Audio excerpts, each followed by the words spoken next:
She wore glass slippers. She held her head up high. She had that sparkle at her feet and that twinkle in her eye. She smiled at me as I wondered why. She said, I'm looking for a cowboy to take me for a ride. And he can roll me on the prairie, and he can ride me on the plain. And I will be his Cinderella if he'll be my cowboy man. She said, I got a 40-gallon Stetson hat with a 38-foot brown. We could dance around the outside, baby, till we both fall in. And you can roll me on the prairie, and you can ride me on the plain. And I will be your Cinderella if you'll be my cowboy man.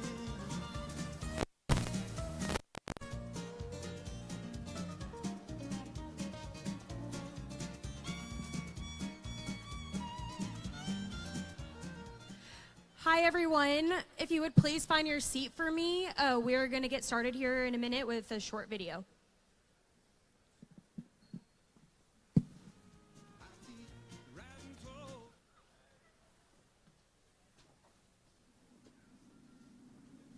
San Antonio and the rodeo share an incredible journey. A dynamic partnership that has not only stood the test of time, but has evolved into a powerhouse of positivity for Texas. The rodeo has been a living canvas, painting the rich tapestry of our history, culture, and diverse community. Today, the Western Rodeo stands as a beacon of cherished values, love of country, family traditions, and a commitment to the spirit of competition. It's more than an event, it's a transformative force that has touched the lives of over 1 million Texas youth. It's a source of immense pride for our city, a symbol of resilience and tradition that continues to shine brightly. Here's to 76 years of history, legacy, and the unwavering spirit of the San Antonio Stock Show and Rodeo.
Video. My name is Pat Frost, and I'm president of the San Antonio Stock Show and Rodeo, and I thank each and every one of y'all for taking the time to come learn about the excitement that we're bringing to these grounds. And I'd like to introduce Cody Davenport, the CEO and Executive Director, to be able to talk about his vision, which we've all bought into. Come on up, Cody.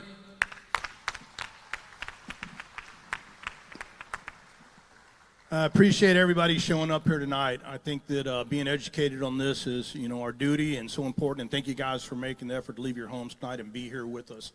I think that every time I do this, I need to start, and I want to talk a little bit before we dive into the greatest opportunity our show has ever faced down here on these grounds. Before we do a dive into that, I want to talk a little bit about the show itself, about who we are. Because there's a lot of people out there that do not even realize what we're about or who we are. So I would start with, we're a nonprofit organization. We're a 501c nonprofit organization. Let's dive into a little bit of the stats here. We have over 7,000 volunteers that run this show. Our volunteers come from all across. We have people that even come from out of state to come down and volunteer with us in the month of February. 20,000, putting it on a human term, if you will, 20,000 students were impacted by our show in 1 year. 20,000 kids were impacted. $279 million awarded since inception, and close to $12 million last year alone. We are a legit 501c.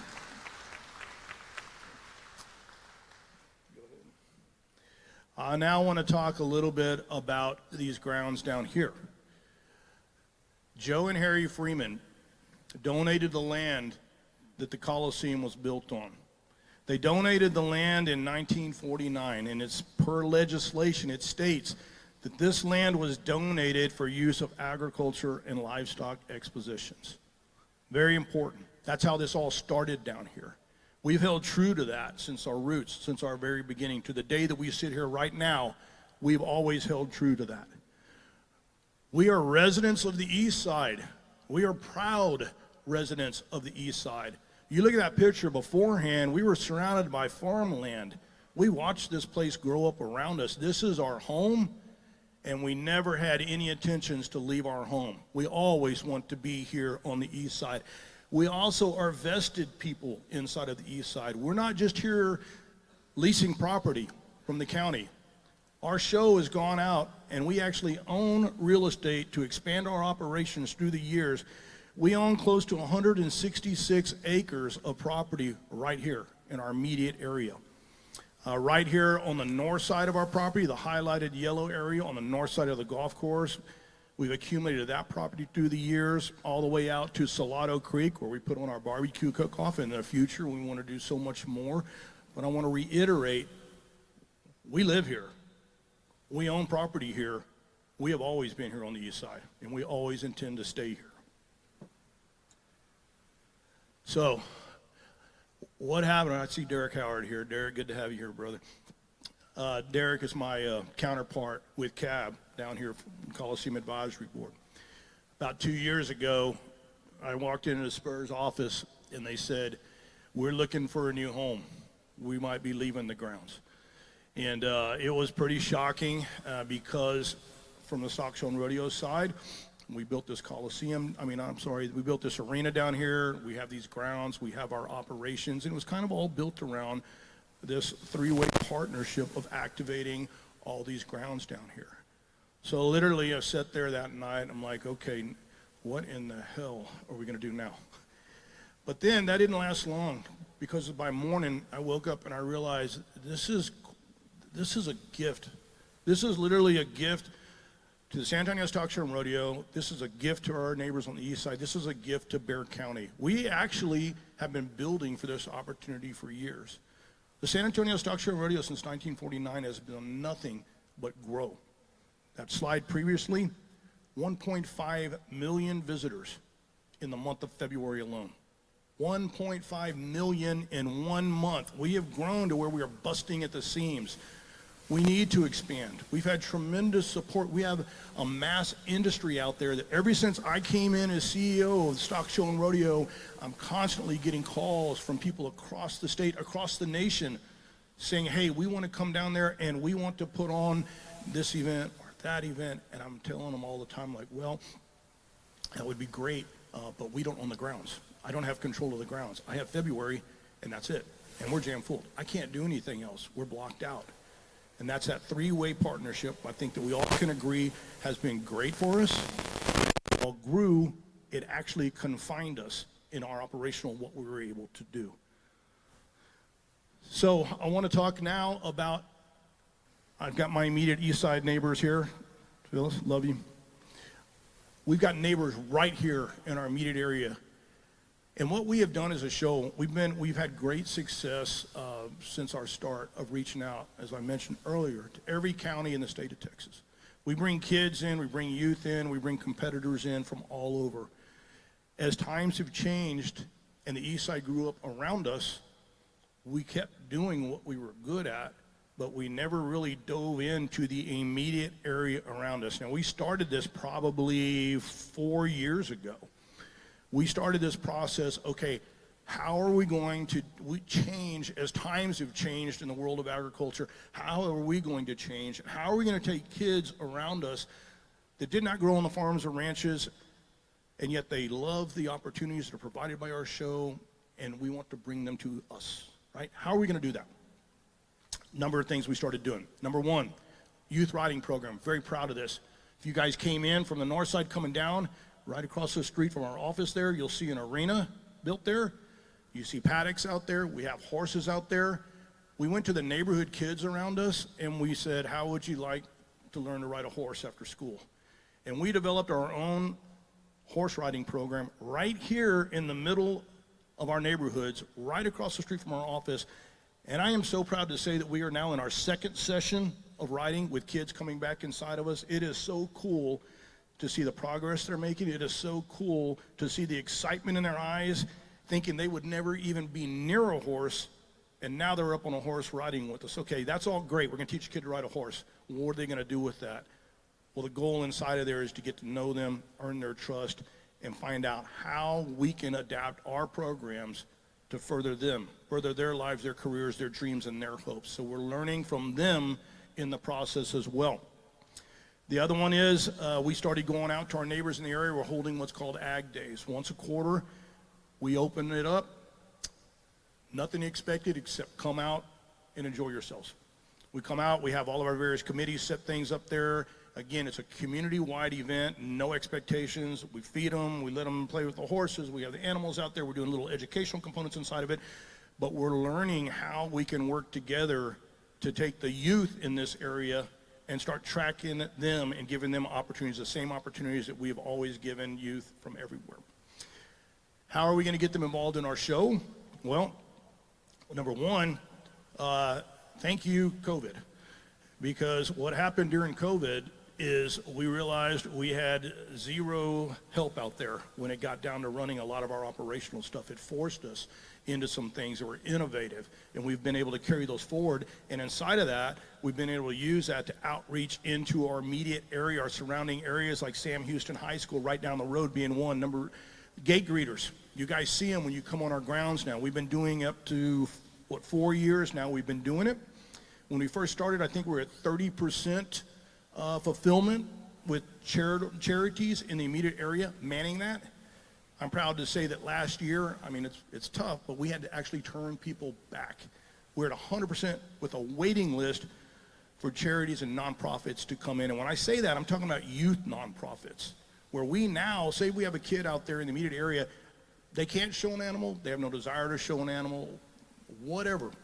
But they're in band, they're in ROTC, they're in these programs here, and we are able to take our funds that we operate with, bring them in, and let them be part of our operations, and then we can turn around and we can fund their nonprofit programs and give them opportunities to expand what they believe in. I would love to take full credit for that. COVID forced us into it, number one, and then we really learned a lot from our friends up in Calgary. They do a wonderful job of integrating the community around them inside of their production, so we learned from them inside of that. Parking greeting, same thing. We'll see kids in our reserved parking lots. For those of y'all that have reserved parking, you'll see kids out there helping you get to your space, find your way in. Same concept, bringing in nonprofits from the area and allowing them to be part of our operations so we in turn can filter money back to funnel to their programs. Concessions. We worked very hard to be able to take control of the concessions during our event, during the month of February. We were able to work a deal where last year was our first year of having control of concessions. You didn't see many changes because, quite frankly, our backs were against the wall when it came through. We just operated as is. But you will start seeing your first integration of local foods and stuff like that on our grounds. The goal, again, is to bring in regional flair from our immediate area, but I would go also into what those of us that grew up in the San Antonio area, I call it the Nyosa effect. I mean, how many of y'all got tricked to go out there and serve a chicken on a stick? and have the time of your life in an IOSA booth. Well, it's the same concept. We would provide the food chain, the location, et cetera. All they have to do is bring their nonprofits in, show up, and they now become part of our food court. They now become part of our grounds. This is an ownership that the local community around us can take, where they are part of the San Antonio Stock Show and Rodeo. They wear the brand out there because they help produce it, and they take ownership of it. When I was in Calgary, everybody owns the Calgary Stampede. It's not just the contestants. Everywhere you go, every restaurant you go, everywhere you go, they're wearing Calgary Stampede stuff. And I would ask them, I'd say, well, how did y'all, how do you love the Stampede so much? They say, oh, well, as a kid, I worked the gates. As a kid, I was in concessions. As a kid, I did this. They own that thing because they were part of the production of it. Same concept that we're working here. We're 4 years in it, and we're busting at the seams, and we're literally trying to be more creative of how we can get them in there. So we will have immediate impact around us. We're going to be bringing them to us on our production side and teaching them the world of agriculture, but most importantly, how do we get those kids? How do we expand their dreams? Economic impact, this is very, very important. $330 million in economic impact in February. Hold that, because we're going to circle back to it later. $330 million in economic impact just in the month of February. We do another 37 million through annual fundraising events that we spread out around the county in what I reference as the off-season, wine competitions, different events that we do in the off-season.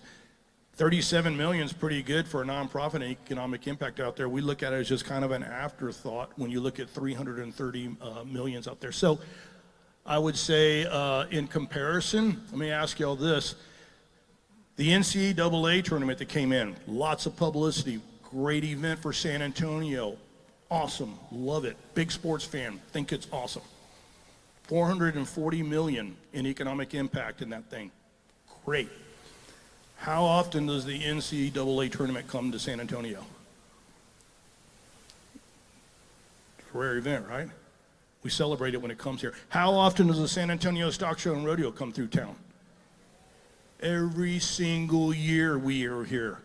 Since 1949, we have been here. Every single year.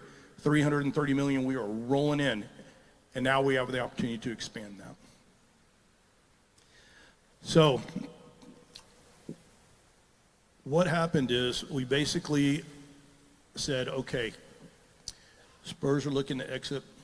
We go sit down with our counterparts, Derek Howard, the county, and we say, the San Antonio Stock Show and Rodeo, we would like to expand our partnership.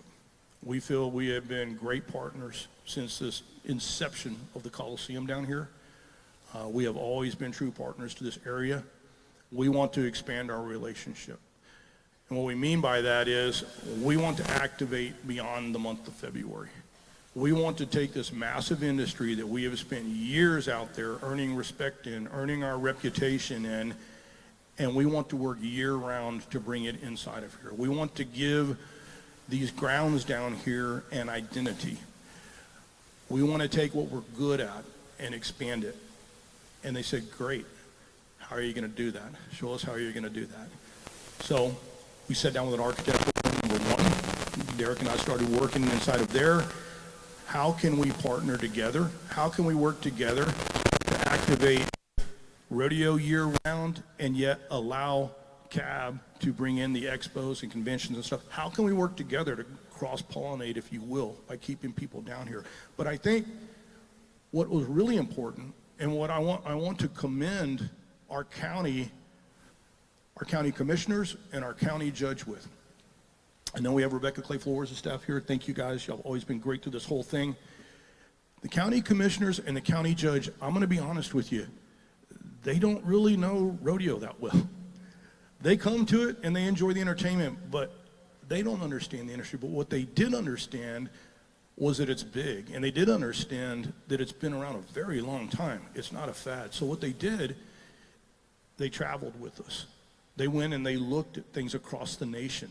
They saw the size of it. I was able to show them. It's one thing to put it on a piece of paper and talk about how massive this industry is and how we can bring components of it inside of San Antonio. It's a whole nother thing to take them to like Vegas during December, during the NFR, when casinos are literally throwing arenas up in their parking lot and filling their casinos with people that are traveling to be there, to see the size and the scope of that type of stuff, to take them up to Fort Worth and watch the regular traction of the tourism industry and recognize it's not just cowboys out there. They literally have people traveling from all over the nation to go experience the Western culture, and it's always been like that. People have always wanted to experience Western culture. Their eyes were open, and I give them full credit for having an attitude of, we want to go see this.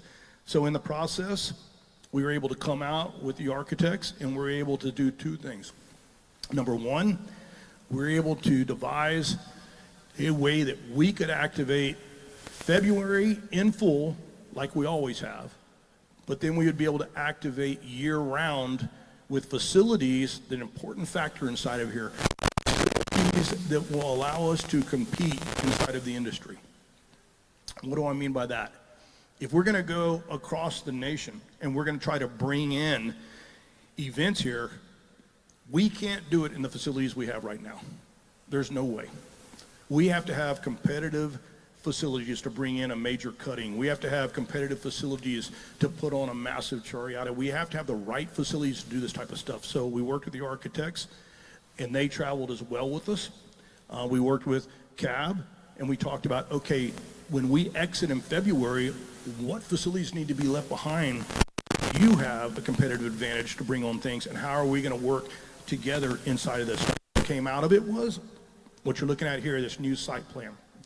If you take the little red dotted line that's going down the middle, appropriately called the west half of campus, that's what we would control on a year-round basis. We would have a new livestock facility. That's that orange building kind of to the south quadrant. I'm calling it a livestock facility. It's a multi-purpose type deal, but we would look to activate the livestock industry. We would look to go after, say, like FFA conventions that are bouncing between Corpus and Fort Worth right now. You know, giant breed shows that we can bring in. We talk a lot about the entertainment side of rodeo and the equestrian side, but there's a massive side on the livestock as well that we can tap inside of those markets. That building there, we'd look to activate inside of it, the livestock side. If you go to the north, where we're sitting right now, the Expo Center, that's turned into a production arena, and we're going to show you slides here in a minute. That's turned into a full-on production arena, and we said from the very beginning, we don't want metal stands, we don't want feeling temporary, we want to go out and compete anywhere in the nation with this thing. What we want is a feel of a miniature Frost Bank Center. We want it at that level of production, so I'm going to show y'all some renderings here in a minute, and we'll talk a little bit more about that. Expansion up to the north of stalling so that we can bring in these major big ones. And here's a big important one for those in the crowd that have ever traveled inside of these grounds. That drainage ditch that actually is being cleaned up right now and looks really good compared to where it's been for years.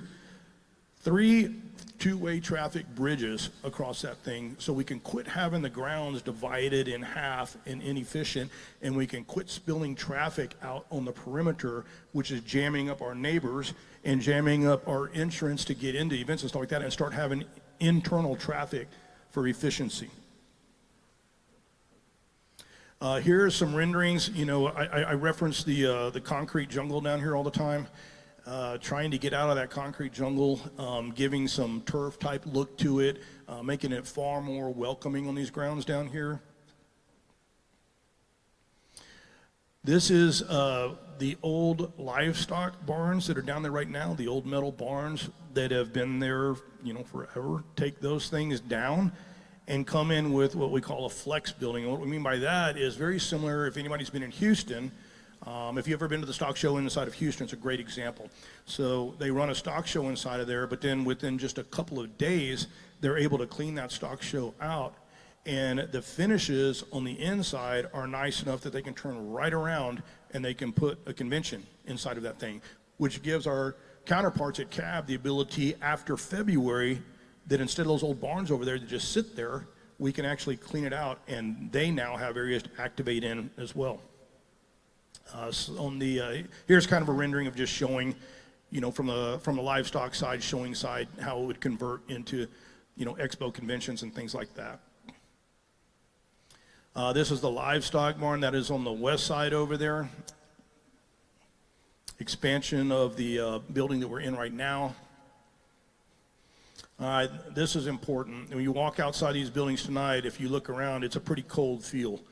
And it looks like one building was just kind of thrown up after another. Taking the outside facades and getting kind of a uniform look on the grounds, where it's, again, going back to it being welcoming, and probably just as importantly, let's say that we're putting on over here, we're putting on a big cutting over here, and we have that facade look, but yet right next door, a cab is putting on a boat show, but we have unified facades. It feels like an active grounds down here. We start making this place welcoming, and again, back to that cross-pollination of people from our cutting walking over there looking at boats, and vice versa. This is kind of a rendering of, just to show the details of specs inside of the arena that are here, literally down to the foot. There's a lot of production intricacies that go inside of here. I will proudly say we're pretty good at production. We do a pretty successful job of putting on rodeos and events. We have for years, literally to the foot, and have a flow of things throughout this entire deal. I'm able to sit down at a table with anybody in our industry and show how this arena here can compete with any place that they're at right now, and why they should be coming to San Antonio. This also will be upscaled. It'll have a bar kind of restaurant area up in the middle of it, and that'll bring in your high-end type events where they can look on both sides, both from the warm-up arena to the production side. There's some renderings kind of when I was talking earlier about creating a true production feel, not a temporary feel to this thing.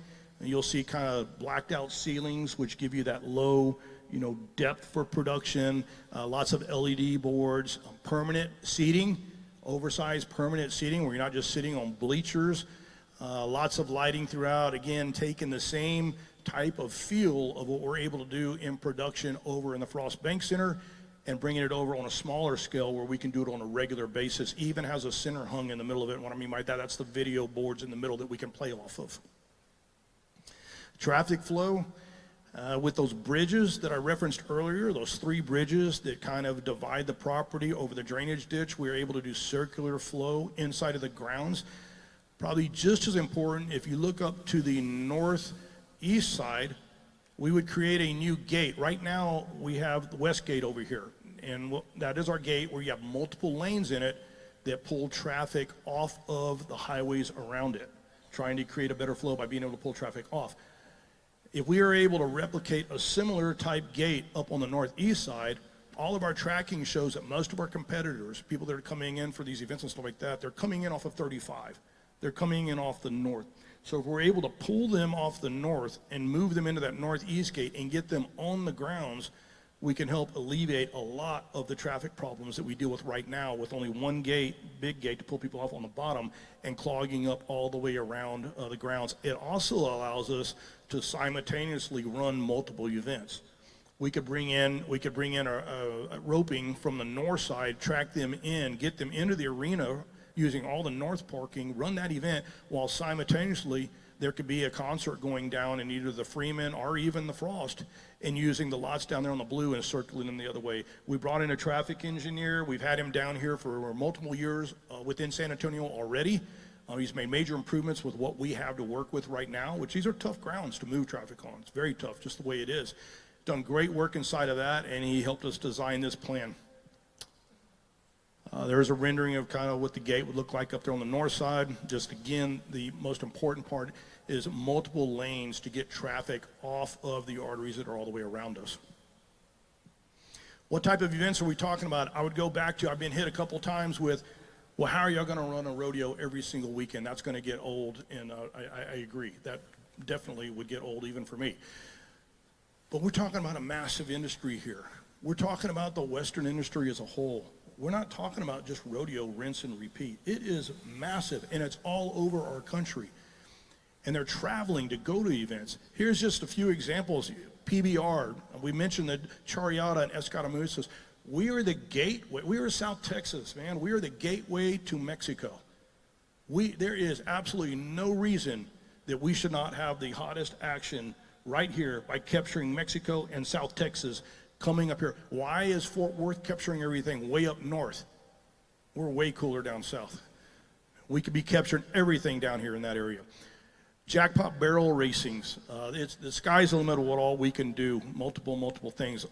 Livestock side, prospect livestock shows, junior shows for the kids with various breeds, specific sales, showmanship clinics for kids, competitive livestock, and then again, the big whale is FFA convention, 4-H conventions. If we can get them down here, and by the way, FFA does a youth rodeo in conjunction with their convention, but as they do it right now, they're very split apart. If we had the arena and the facility next to it, we could have them right next to each other. We'd be extremely competitive to bring them into San Antonio. So what are we talking about? I would go back on the economic impact side. First of all, the first numbers I gave you on the economic impact, 360 miles a minute in that range, right? That's not paper. That's not hypothetical what ifs. That is what is already happening in the month of February. That is data being reported with something with traction that is happening. Now, there are projections going forward. If we are able to expand like we want to go year round, they're projecting another 384 million in economic impact. So simplicity times 2. What we do in February times 2 if we're able to go year round. $750 million in economic impact from the San Antonio Stock Show and Rodeo is projected if we maintain what we have been doing in February and we are allowed to expand that operation and that outreach into a year-round basis.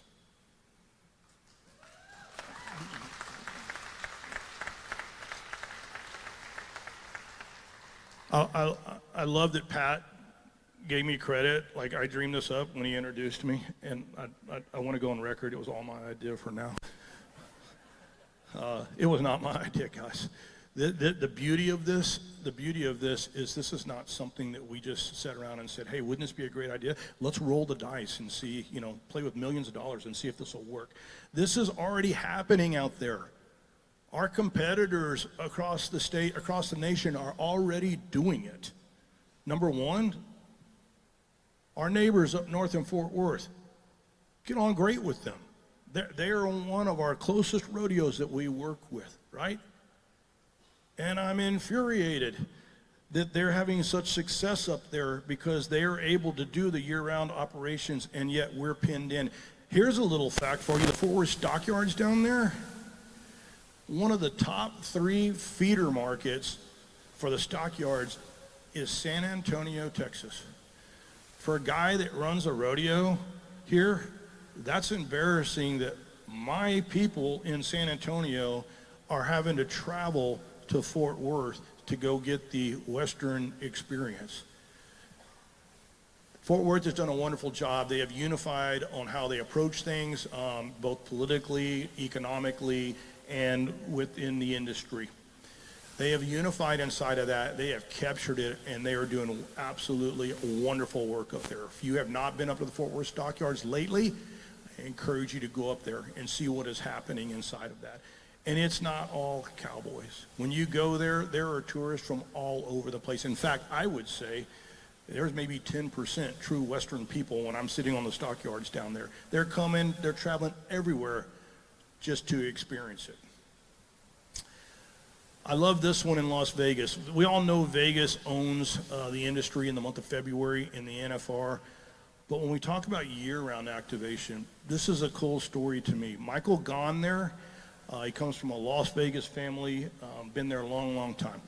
Well, Mr. Gahn, he recognizes that on the strip there in Las Vegas, they're just fighting with each other constantly over who's got the best act, who's got the brightest lights, who's got the best buffet, whatever you want to dream up. They're constantly fighting for every inch with each other. And he says, the hell with it. He goes off the strip. He goes up into a piece of land away from everything where everybody thought he would be an absolute, complete failure because it's not on the strip. And he builds an arena inside of his casino. And his entire marketing approach, his entire campaign, everything he does is around the Western industry inside of that thing. And he keeps his casino full. They're covering his craps tables. They're all over there.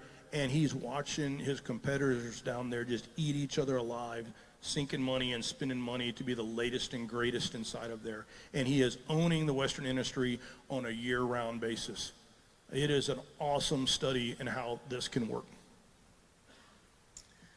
How's it going to be funded? The big hot question, right? I'm going to try to keep it simple. We are going to have Q&A after. Maybe some of y'all try to drill me down. That's fine. I'll do what I can. But here's the simplicity of the whole deal. The Bexar County hotel occupancy tax, all right? A tourism tax. We have two propositions, Proposition A and Proposition B. Proposition A will fund these grounds down here, the dreams that Mr. Howard and I have, that our show has as a whole. That's Proposition A. You're supporting the east side. You're supporting these facilities down here. You're not leaving this place alone. You're not leaving this place down here with whatever the latest dream is to salvage these buildings. You're leaving this place with a plan that has been here for a long time and has been building for this moment. I truly believe that. We have been building for years to get to this point, and the timing is right. That's in Proposition A. Proposition B, the remaining funds, 311, go to the Spurs Arena downtown. So I'm going to reiterate that one more time. Two propositions. Proposition A, east side, facilities right here, expansion of rodeo, expansion of these grounds. Proposition B, funds that would go to the Spurs Arena downtown. Tourism tax. This is not a sales tax. This is not a property tax. I get asked all the time, and I get it. What about the potholes on my street? What about my sidewalks? What about all these things? And I'm not denying any of that at all. But this tax is specifically designed for venues and arenas. It cannot be used for anything else. Not a property tax, not a sales tax, has a defined use of how it can be done. So if you believe in what's happened down here since 1949, if you believe we've been loyal to the east side, if you believe that we know what we're doing in the industry, and if you believe it's already happening out there, vote for Prop A and give us a chance to expand. $12 million we gave out last year. Give us a chance to expand. Inside of the cycle we are right now, the operations that we're in right now, we are in a cycle.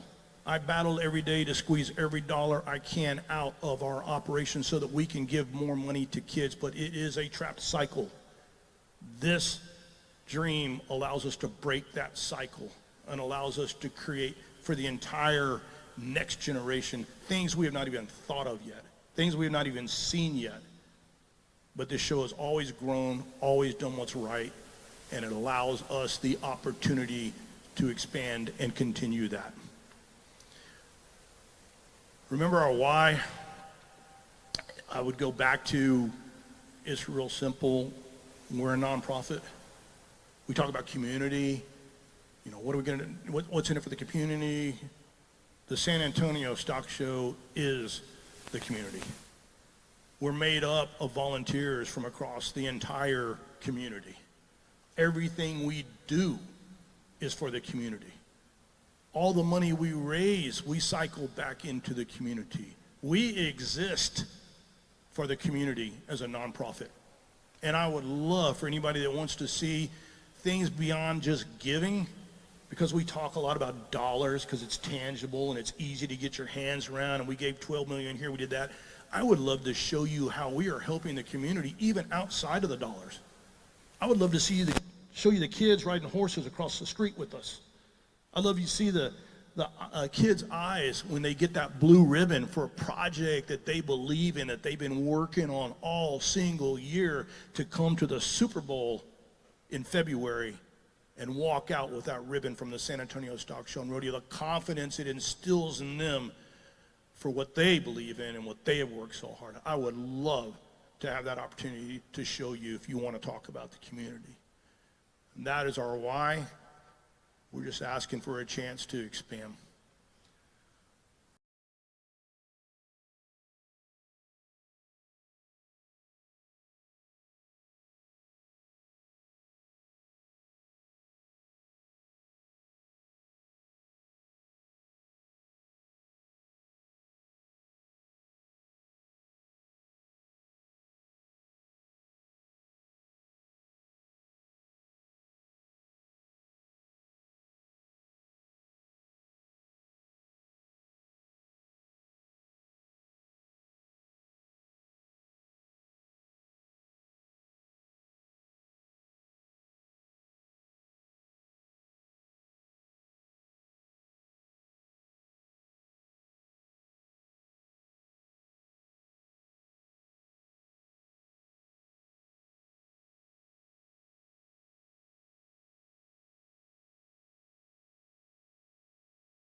Our beautiful why. That's why I'm here every single day with a smile on my face. So, hi everyone, my name is Audrey Sanchez. I am the Community Relations Director for the San Antonio Stock Show and Rodeo. Before we turn it over for some Q&A, there's a couple things that I wanted to leave you with. First of all, when you came through the door, I hope that you each grabbed a Leave Behind flyer. On that flyer, there is a QR code that will take you directly to our website. It's www.sarodeo.com. On that website, you can access any frequently asked questions about the plan at any time. In addition to that, if you were to scroll down to the bottom of the webpage, you can see that we have a community speaker request. I encourage you, if you know of any groups or anybody that you are involved with that you think would benefit from hearing this message, please guide them to this webpage so that we can get someone out to speak to that particular group and educate them as much as possible. In addition to that, I just wanted to remind you about a couple of very, very important dates. So early voting is October 20th through the 31st, and Election Day is, of course, on November 4th. So please, please take your friends, neighbors, family, all out to the polls and get them to vote. In the meantime, if you have any questions at any time, feel free to reach out to me at community@sarodeo.com, and I'd be happy to answer any questions you have. I'll now turn it over to Chris Derby for some Q&A. Hi, thank you again for all coming. My name is Chris Derby. I'm the Chief Marketing Officer for the rodeo. We're going to open it up for question and answers, but we do like to follow a couple rules. We have two mics up here. Mic 1, mic 2. You're welcome to come up and line up behind those. We just request you keep this purposeful and understanding and focused for the meeting. We're here to help answer questions you might have. We understand it gets muddled out there. We understand the education of understanding the propositions or the growth on the east side or the growth with our grounds. It's important. This is your opportunity. Go put it. Don't go ask questions. We have the questions right here we can help answer. Let's keep it focused. We ask the questions to be about a minute long, minute and a half. Cody will do his best to answer those questions, or somebody else can make sure we answer those questions for you while we're here. They'll be about 2 to 3 minutes. If it goes a little longer, we'll ask you to step to the side and we can make sure we answer those questions afterwards. But we appreciate y'all coming. We can line up here. If you have any questions, please feel free to start lining up. We have moderators here, mic 1 and mic 2, and you're welcome to come up and ask questions, and I'll call mics each time, one at a time. We got a shy group. Come on, any questions? And if you guys are bashful about asking in front of people, I will stay here till the very last person leaves, I promise you. I'll stay here and answer everything I can one-on-one. All right, Cody, we got a question right here with mic 1. Hi, Cody. Do both propositions have to pass? Great question. And the answer to that is no, they do not both have to pass. But I want to follow up with a few comments on that. Number one, I do want to make sure that we do a fair job at San Antonio Stock Show and Rodeo of recognizing our partners, the Spurs. We have been partners with them for a very long time, and quite frankly, I don't know if our show would have grown to the size it is now, where we sit right now, if we had not had that partnership with the Spurs, because we never would have gotten the Frost Bank Center over there, number one, which would have allowed us to enter an entire new level of rodeo production, which cycled all the way back into our giving, which allowed us to do more events down here, all these different things inside of that. So I do want to recognize our partners, the Spurs, for helping us grow to this size. The second part of that is I want you to vote for Prop A. Please vote for Prop A. I will say this, Prop B is going to make our life much easier. If the Spurs go downtown and we all work together as an entire community, it's going to work better. It's going to be more efficient. So I will leave it at that. Is that Great. good? We'll go to Mike 2 over here, sir. Is it on? Yep, go ahead. How are you doing tonight? Out of curiosity, what kind of guarantees are you getting from the county commissioners that they're actually going to fulfill their promises to build what they're talking about?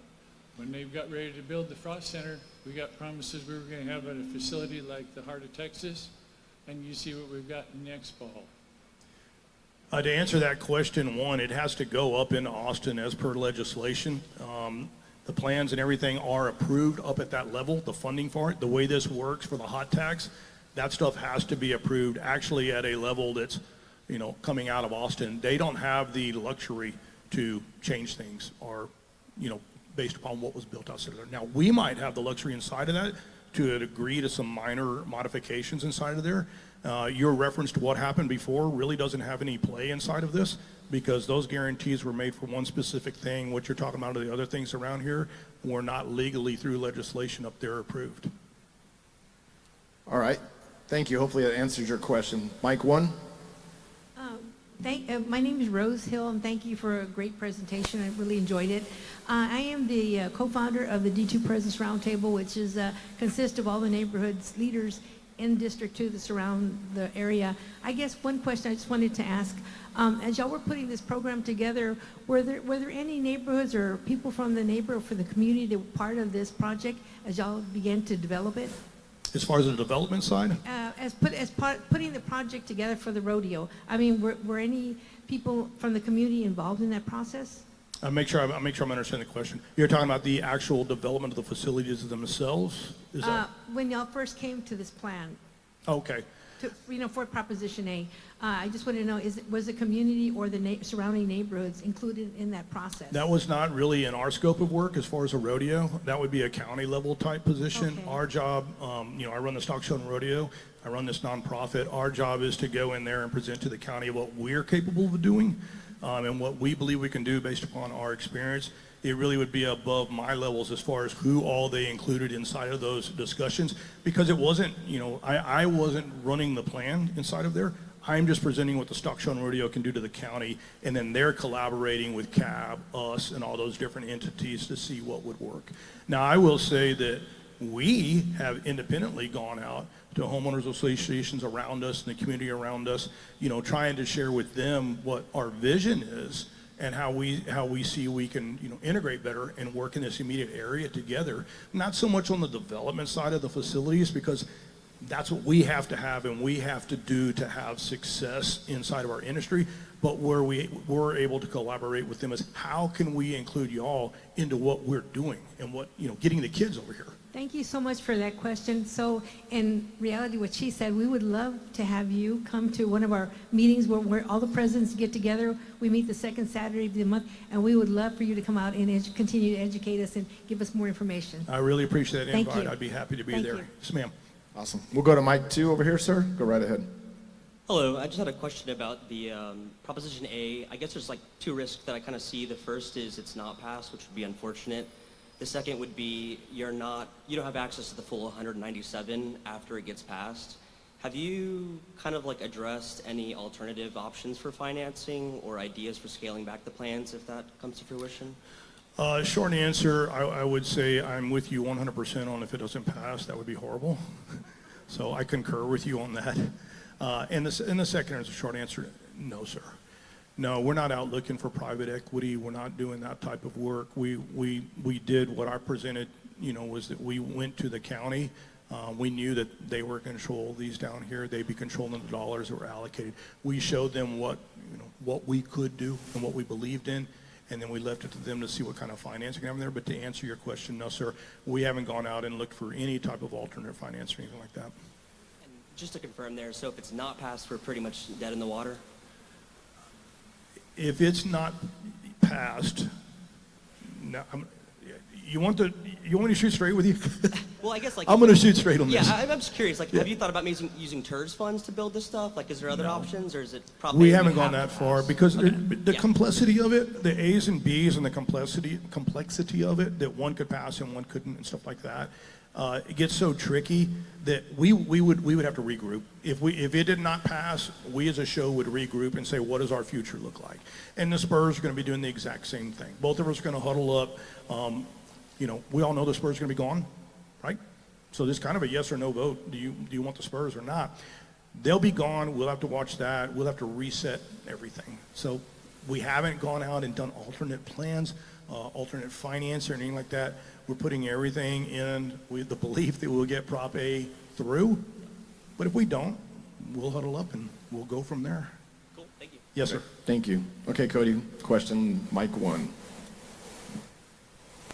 Well, this is more of a statement that a lot of our constituents or city dwellers, San Antonio, are against Prop B because it does not benefit us at all.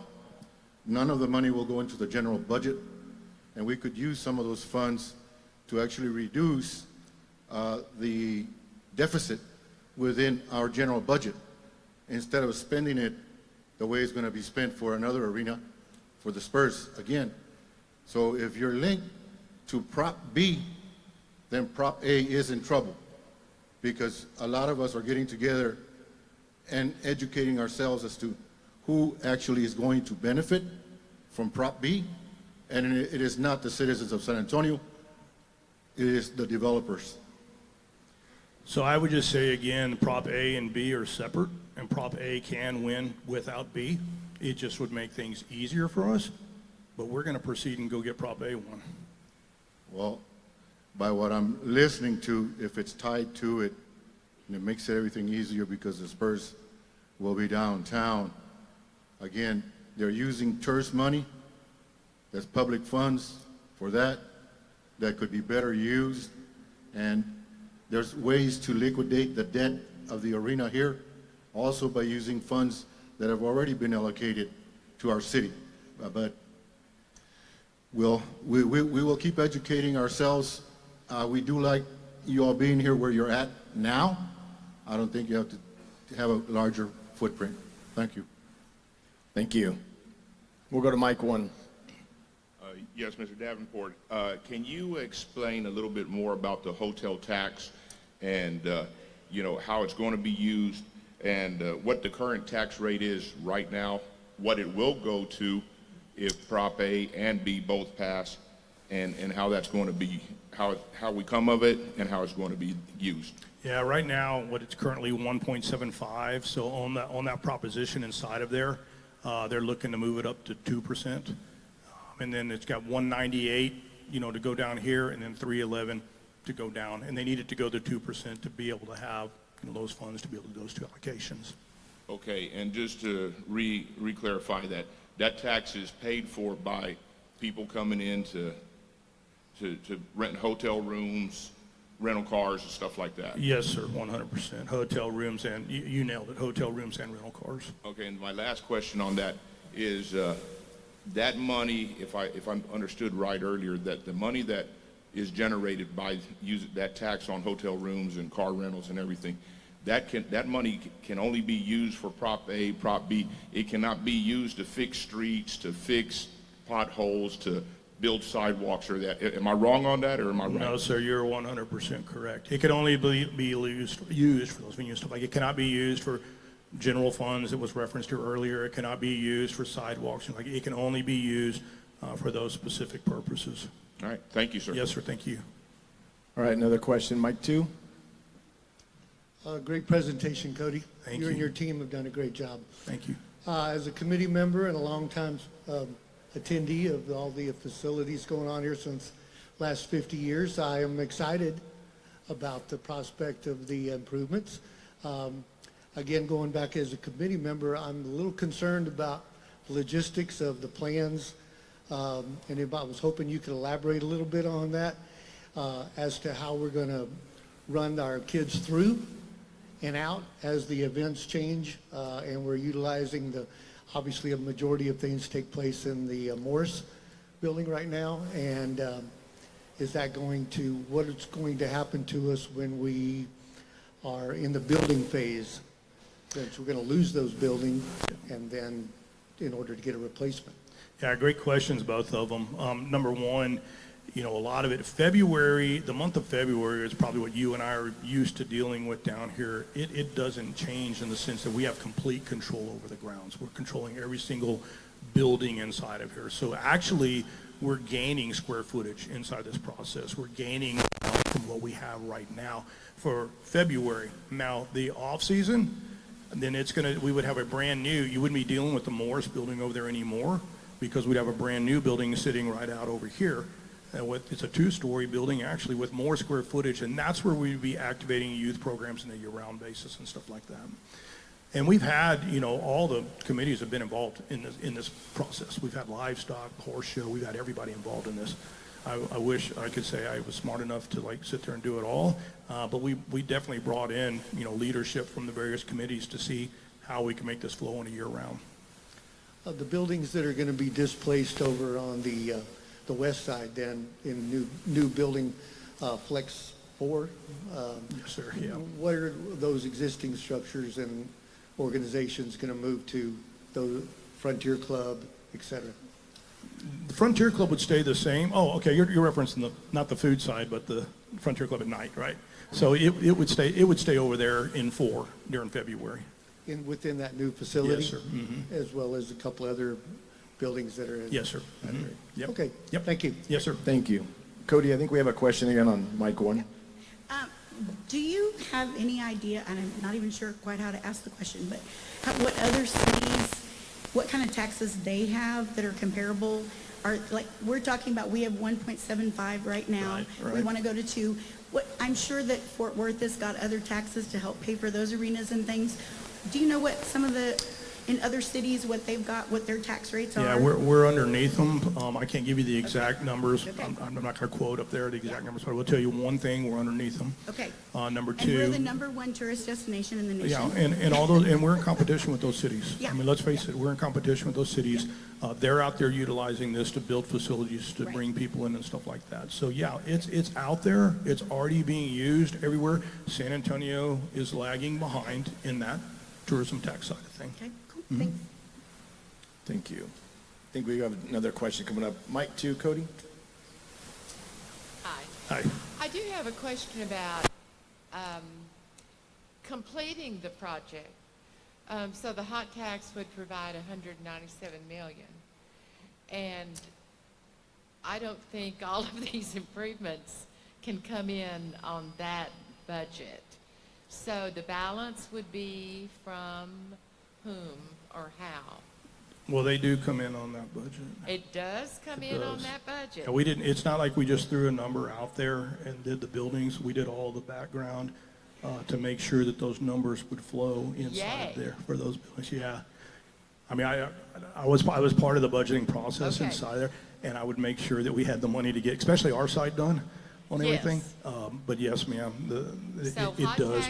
And I didn't. I failed. Project. Yes, ma'am. Okay. And I failed to answer, I think I failed to answer the second half of a previous question, and it probably comes into yours a little bit too. There's a 5-year timeline on the build out inside of that.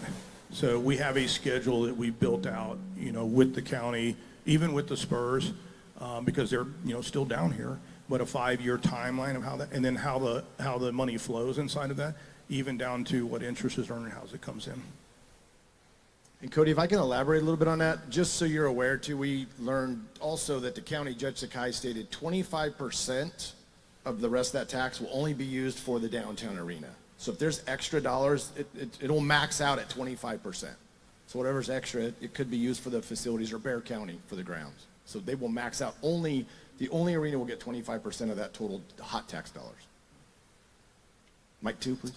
Hello, my name is Diana Flores Uriegas, and I'm asking you, you're going to be expanding in our city.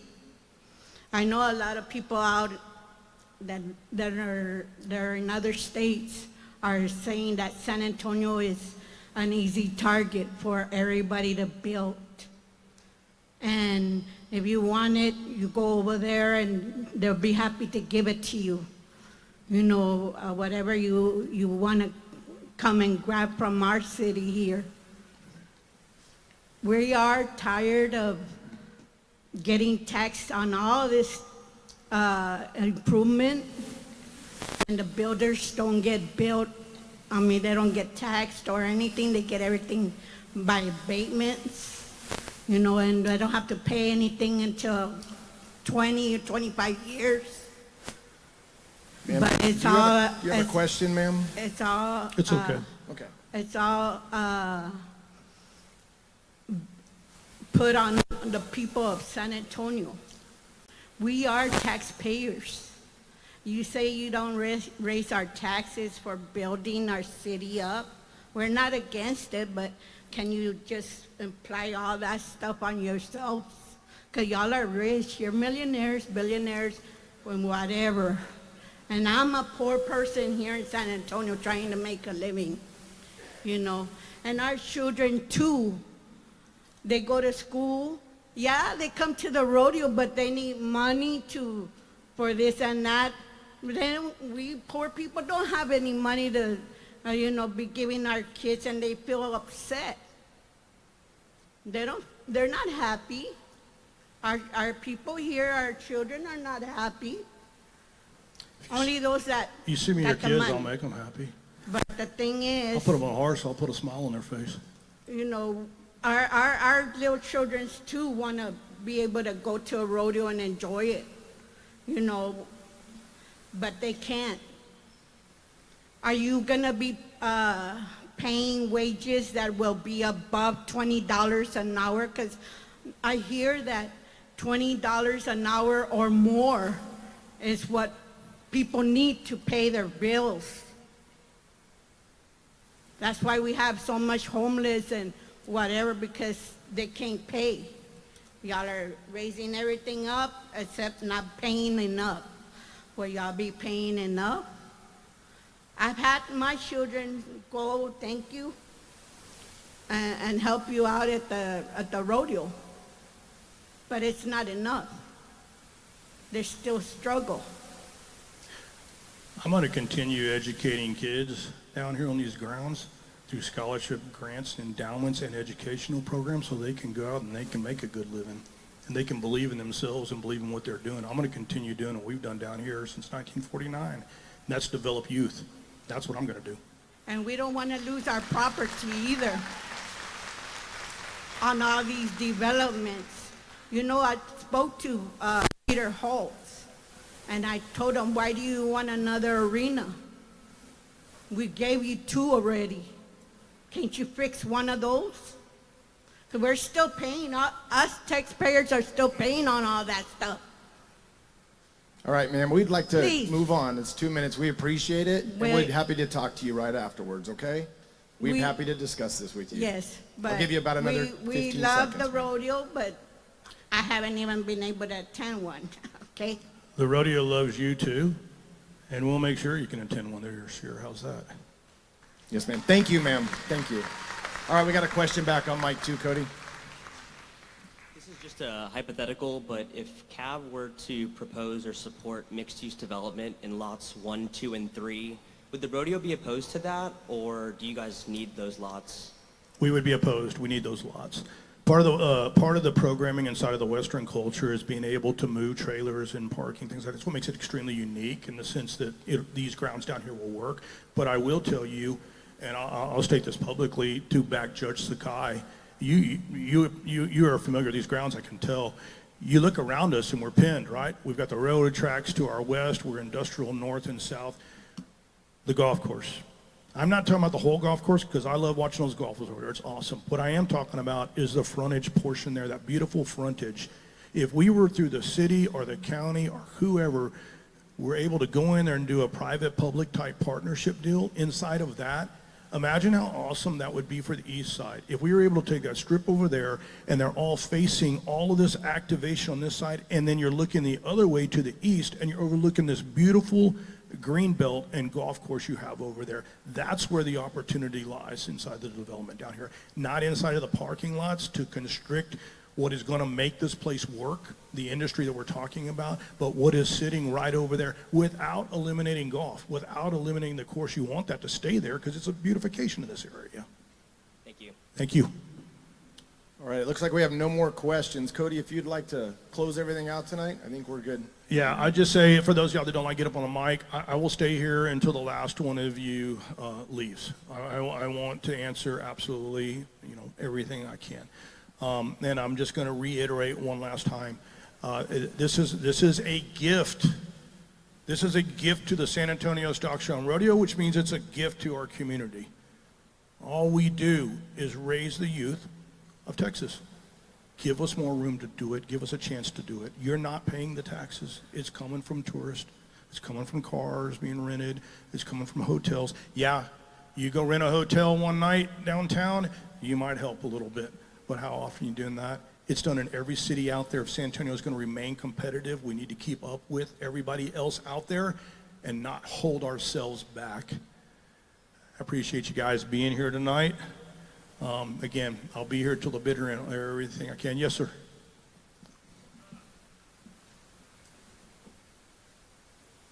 My name's Harvey Kiner, and I've been involved with the San Antonio Stock Show for about the last 21 years. I'm also on the livestock committee, on the beef cattle committee. I'm a vice chairman. We're talking about bringing all of this new growth as far as other shows, stuff like that. We usually start over in Cattle Barn 1 like 2 or 3 months before the show, getting everything set up. It takes a lot to put on this show, a lot of labor, a lot of people. If we're going to be doing all this other stuff, who's going to do it, is my question. Is there going to be a You want to answer that, sir, livestock chairman? It's one of your guys. Okay, but really, theoretically, are y'all going to have to hire a staff that's going to be a temporary service or whatever that's going to be doing? I'm kidding you. It's a legitimate question. Yes, it's been very much thought of. A great example would be, you're from the livestock industry, literally, not last weekend, but the weekend before, we just had a genetics sale, right? Y'all had a pig sale that y'all brought in however many million, several $1 million in a pig sale. 100%. And, that group came in, put on the sale. Mm-hmm. Are these organizations, say like the Senator Truth Association, Brangus Association, Simmental, Simbra, are they going to bring their own people in to put on the shows? Just like the pig sale. Same thing. And I'm not even just talking about livestock. Livestock's just part of this equation. I'm talking about the rodeo production, to the entertainment production, to the showmanship clinics, all that type of stuff. Yes, that's what I'm talking about, going out and bringing those into here. Self-production. We're not asking the volunteers to go year-round. I understand that. I was a volunteer for over 25 years. Right. I know you can't give up your career in your home. You just give what you can. That's not what we're talking about. We're talking about stepping into the industry and bringing them inside of here. So it's going to be a completely different staff that's going to be taking care of these other events. Yes, sir. Yes, sir. And I was just teasing you about Sarah just because she's sitting right there. But, so that's going to create possible jobs for the east side to be able to facilitate all that growth. 100%. People have to work here to make it happen. Okay. Thanks for teeing that up.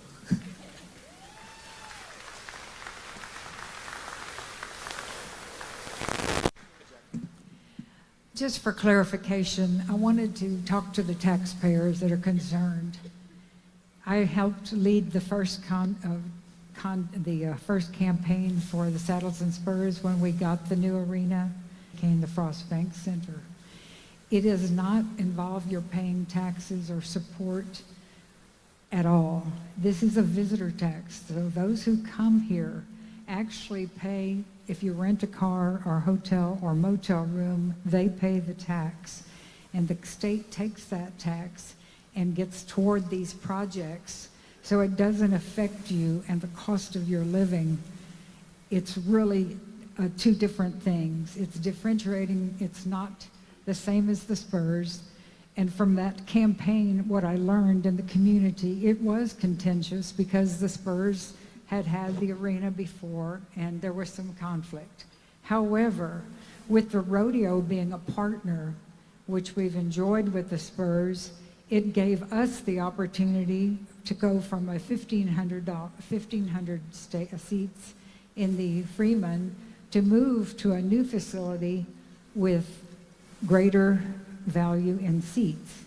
And what I said during that campaign was the more seats we could sell, the more scholarships we'd give. And that has been directly reflected by the San Antonio Stock Show and Rodeo for scholarships for kids, because no child should go through life without a good education. So I hope you understand the difference. Thank you very much. Thank you.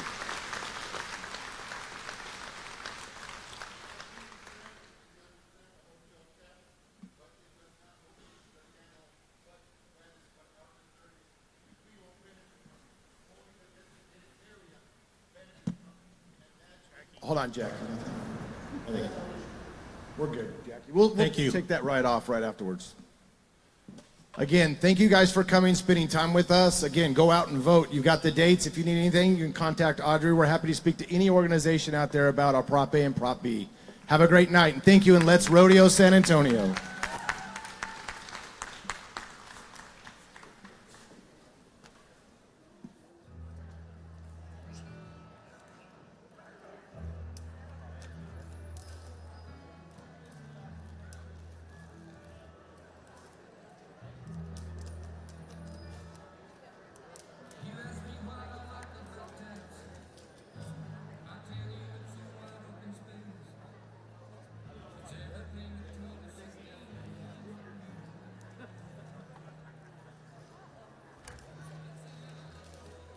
Still concerned about how we get the kids